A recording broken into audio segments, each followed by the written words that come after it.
Di bulan September ini, isu tahunan tentang Partai Komunis di Indonesia kembali menjadi perbincangan yang hangat. Sedangkan di belahan dunia lain, gerakan komunisme dan marxisme masih tetap melawan rezim di bawah kapitalisme yang membuat berbagai penyakit sosial. Berbicara mengenai gerakan perlawanan berhaluan komunisme, tak bisa lepas dari kelompok ELZN atau Zapatista. ELZN adalah kelompok revolusioner bersenjata yang berbasis di Chiapas, sebuah wilayah termiskin di Meksiko. Mayoritas anggota ELZN merupakan masyarakat adat. Meskipun begitu, mereka tetap memiliki jaringan internasional. Siapa yang tak kenal Subkomandante Marcos, sosok yang sering muncul di poster-poster dan menginspirasi Zack de la Rocha, vokalis RATM atau Rage Against the Machine, untuk meninggalkan bandnya dan bergabung dengan gerakan Zapatista. Subkomandante merupakan juru bicara dari ELZN yang sebagian besar dari suku Mayan Indian Amerika. President of the United States, Bill Clinton. Selanjutnya adalah faktor-faktor pendorong revolusi. Pemberontakan yang dilakukan oleh Zapatista dipicu oleh perjanjian perdagangan bebas antara pemerintah Meksiko dan NAFTA.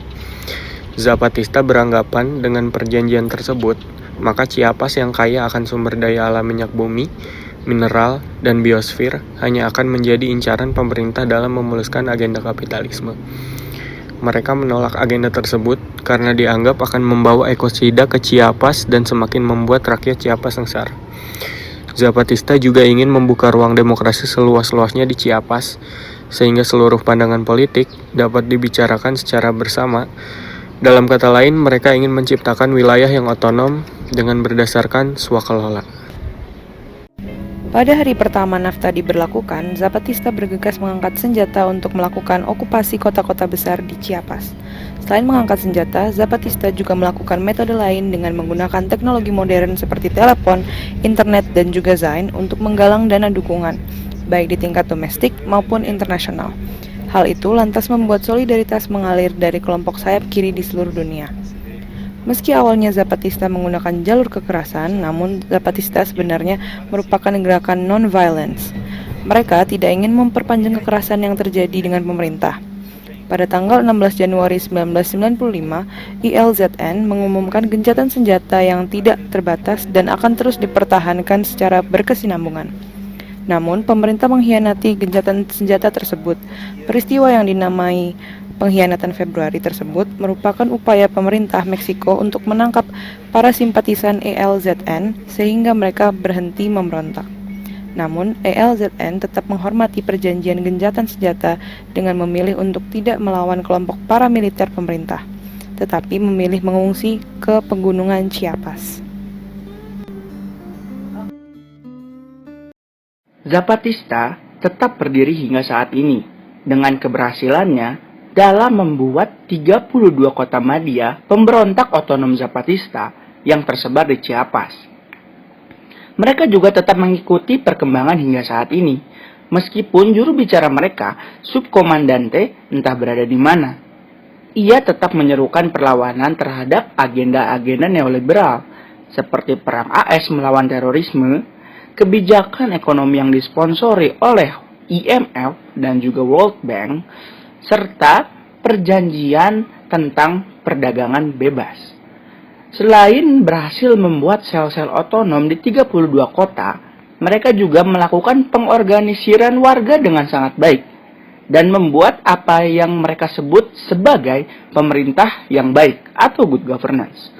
Dengan masyarakat berbasis swakelola, mereka berhasil membuat pengaturan untuk pendidikan dan sistem kesehatan yang mandiri dengan sekolah, apotik, dan rumah sakit yang mereka buat secara mandiri di wilayah-wilayah miskin yang terabaikan oleh pemerintah Meksiko. Berikut video manifesto gerakan Zapatista. Te voy a dar una foto mía, sin pasamontaña. Luego me lo voy a quitar. ¿Vale? Al pueblo de México, a los pueblos y gobiernos del mundo. Hermanos, nosotros nacimos de la noche, en ella vivimos, moriremos en ella. Pero la luz será mañana para los más, para todos aquellos que hoy lloran la noche, para quienes se niega el día, para todos la luz, para todos todo. Nuestra lucha es por hacernos escuchar y el mal gobierno grita soberbia y tapa con cañones sus oídos. Nuestra lucha es por un trabajo justo y digno y el mal gobierno compra y vende cuerpos y vergüenzas. Nuestra lucha es por la vida y el mal gobierno oferta muerte como futuro. Nuestra lucha es por la justicia y el mal gobierno se llena de criminales y asesinos. Nuestra lucha es por la paz y el mal gobierno anuncia guerra y destrucción. Techo, tierra, trabajo, pan, salud, educación, independencia, democracia, libertad. Estas fueron nuestras demandas en la larga noche de los 500